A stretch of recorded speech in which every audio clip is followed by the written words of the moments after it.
Imagine you're standing in the gilded halls of Versailles in 1786, and what you witness will haunt you forever.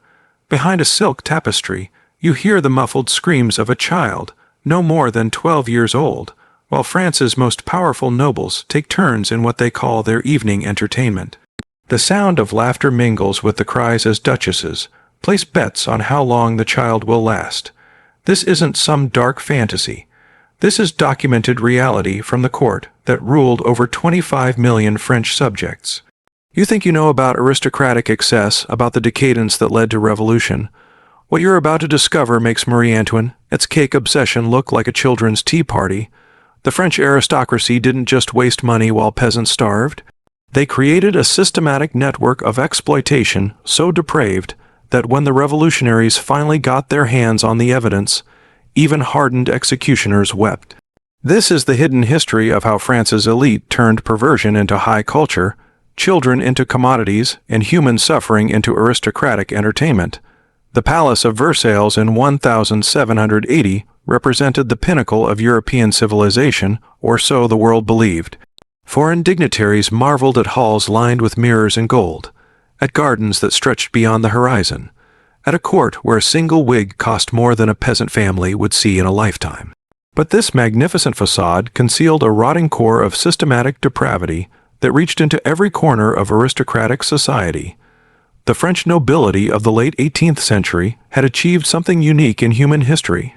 They had created a culture where perversion wasn't just tolerated, but celebrated as the highest form of sophistication.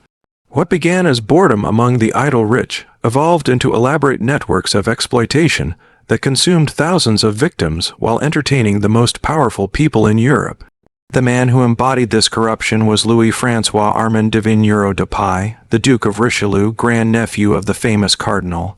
By 1750, Richelieu had become the unofficial king of aristocratic vice. A man whose appetites were so legendary that other nobles traveled from across Europe just to witness his innovations. Court records describe him as charming, intelligent, and completely without moral boundaries. The perfect representative of an aristocracy that had confused refinement with brutality. Richelieu's daily routine reveals the systematic nature of aristocratic perversion. Each morning, servants would present him with what they called the menu, detailed descriptions of available victims, their ages, their particular specialties, and their current condition. Like a gourmand selecting wines, Richelieu would choose his entertainment based on mood, weather, and whatever philosophical justification amused him that day.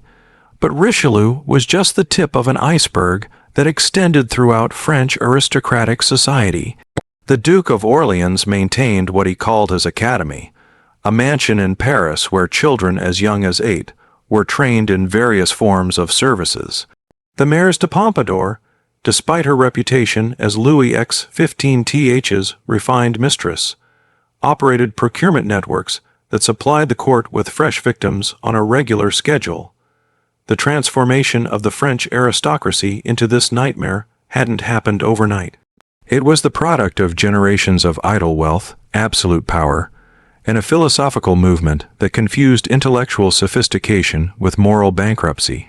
They had convinced themselves that their perversions were actually expressions of advanced thinking, that conventional morality was for the ignorant masses, and that their superior breeding gave them the right to use other human beings as entertainment.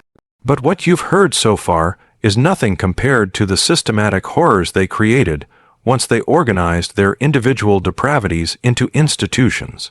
The catalyst for organized aristocratic perversion came in 1748, with the founding of what its members called the Society of Philosophical Libertines, created by the Duke of Orleans and a dozen other high-ranking nobles. The society wasn't just a social club. It was a criminal organization dedicated to pushing the boundaries of exploitation while maintaining a veneer of intellectual respectability.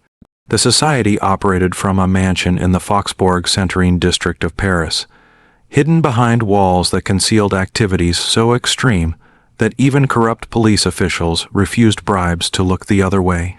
Members included some of the most powerful names in France: dukes, marquises, high-ranking clergy and wealthy merchants who paid enormous fees for the privilege of participating in what they called philosophical experimentation. The Society's charter, discovered during the Revolution in a hidden vault, reveals the systematic nature of their operations. They maintained detailed records of victims categorized by age, gender, physical characteristics, and what they euphemistically called specialized training. They operated procurement networks that extended across Europe with agents in major cities, whose sole job was identifying and acquiring suitable subjects for aristocratic entertainment. The mansion itself was designed specifically for its horrific purpose. The main floor featured elegant salons where members would discuss philosophy and literature while selecting their evening's entertainment from catalogues that read like livestock inventories. The basement levels contained what they called preparation chambers where victims were trained, experimentation rooms equipped with devices that belonged in torture chambers, rather than bedrooms and recovery areas, where those who survived the evening's activities could heal enough to be used again. The Society's most innovative contribution to aristocratic depravity was the systemization of what they called philosophical cruelty. Members weren't just interested in sexual gratification. They wanted to explore the philosophical implications of absolute power over other human beings. They kept detailed journals of their experiments, recording not just what they did to their victims, but how the experience affected their own intellectual and emotional development. These journals, written in elegant French and bound in leather that cost more than most people's annual income, describe scenes of such calculated brutality that revolutionary prosecutors struggled to read them aloud during trials. One member wrote extensively about his theory that inflicting suffering on children was actually a form of education, preparing them for the harsh realities of life while providing valuable insights into the nature of power and submission. But the Society's most horrific innovation was yet to come, the creation of what they called living art. The Society's members, bored by conventional perversion, began experimenting with what they called living art, elaborate theatrical productions, where victims became unwilling performers in scenarios designed to combine exploitation with aesthetic experience. These weren't spontaneous acts of cruelty, but carefully choreographed performances that required months of preparation and involved dozens of participants. The most famous of these productions was the Duke of Orleans' Garden of Earthly Delights, a recreation of the famous painting by Hieronymus Bosch using human beings. Children and young adults were positioned throughout a specially designed garden setting, their bodies painted and modified to match the nightmarish imagery of Bosch's masterpiece. Society members would stroll through this living tableau, interacting with the human figures while discussing the philosophical implications of transforming art into reality. The preparation for these productions was as horrific as the events themselves. Victims were kept in specially designed chambers for weeks or months, their bodies gradually modified to match the artistic vision. Some were starved to achieve specific body shapes. Others were subjected to procedures that changed their appearance in permanent ways. The Society maintained a staff of what they called artistic consultants, essentially torture specialists with backgrounds in painting and sculpture, who knew how to modify human bodies to achieve desired aesthetic effects. The Mères de Montano, despite her public reputation for piety, created what she called sacred mysteries, religious-themed productions that combined Christian imagery with exploitation. Children would be dressed as angels while being subjected to acts that were presented as religious ceremonies. Society members would participate while wearing clerical robes, creating blasphemous parodies of Catholic rituals that satisfied both their appetites and their desire to mock conventional morality. These productions became legendary throughout European aristocratic circles. Wealthy nobles would travel from as far as Russia and England to attend performances, bringing their own victims as gifts for the Society and commissioning custom productions featuring their particular interests. The Society developed a thriving international business with branches in major European capitals and regular exchanges of both victims and creative ideas. The documentation of these activities preserved in society archives that survived the revolution reads like a manual for systematic human degradation, disguised as high culture. Members kept detailed artistic notes about their productions, critiquing each other's work and suggesting improvements for future performances. They developed elaborate rating systems for evaluating both the aesthetic success of their productions and the quality of suffering they were able to generate. But even the society's organized depravity was just preparation for what happened when aristocratic perversion gained royal approval. The transformation of aristocratic perversion from private vice into state policy began when Louis XV explicitly endorsed what he called the philosophical exploration of human nature. In 1762, the king, inspired by his own involvement with the society, issued secret orders that essentially legalized aristocratic exploitation as long as it was conducted under the guise of philosophical research. This royal approval transformed the scattered perversions of individual aristocrats into a systematic network that reached into every level of French society. The king established what he called the Bureau of Philosophical Studies, a government department whose official purpose was advancing human knowledge, but whose real function was coordinating aristocratic access to victims while ensuring that their activities remained secret. The Bureau operated with the efficiency of any other government agency, but its bureaucracy was dedicated to facilitating horrors that would have shocked medieval torturers. They maintained detailed records of available victims, organized transportation networks for moving people between aristocratic estates, and provided legal protection for nobles whose activities resulted in inconvenient deaths or injuries. Under royal protection, aristocratic perversion reached levels of organization and scale that would have been impossible for private individuals to achieve. The Duke of Orleans expanded his operations to include multiple facilities across France, each specializing in different forms of exploitation. The mayors de Pompadour established training meets where children were systematically prepared for aristocratic service. Even relatively minor nobles began maintaining private facilities, secure in the knowledge that royal approval made them untouchable.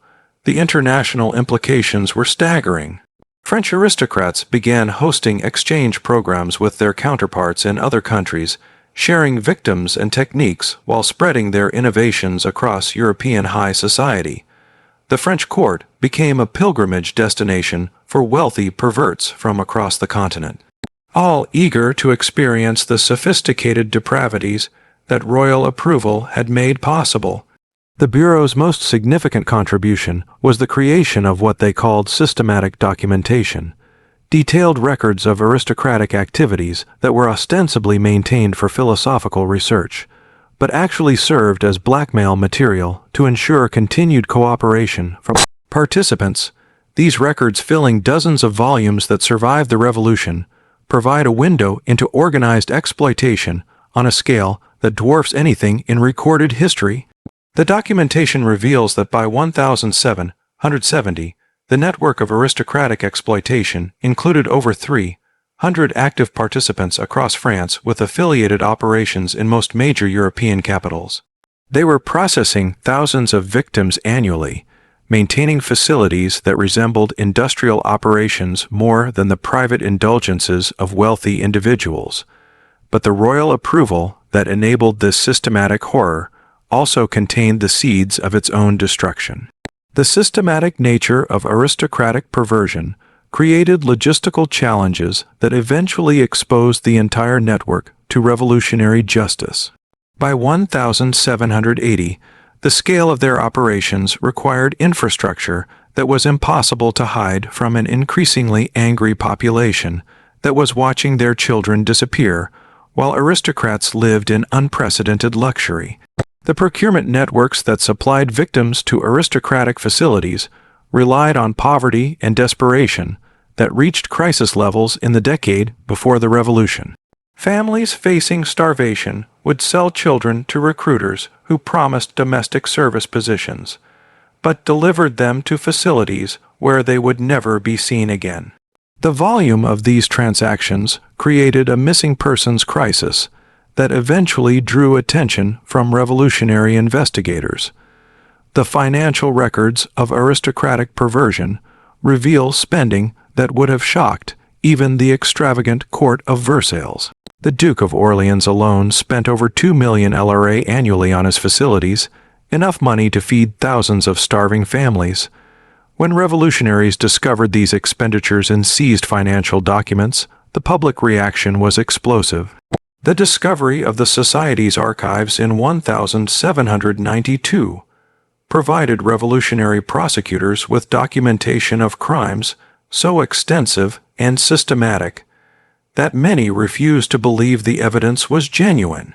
The records included not just names and activities but financial accounts, correspondence with international partners, and detailed descriptions of facilities that reads like blueprints for industrial-scale human exploitation. The trials that followed revealed a network of complicity that extended throughout French society. Nobles who had considered themselves above the law suddenly found themselves facing prosecutors who had spent months reading their own words, describing the horrors they had inflicted. The contrast between their elegant self-justifications and the brutal reality of their actions created a public relations disaster that helped justify the extreme measures of the Terror period. Many aristocrats faced with certain execution chose suicide rather than public exposure of their activities. The Duke of Orleans, realizing that his extensive records made defense impossible, took poison in his cell the night before his trial was scheduled to begin.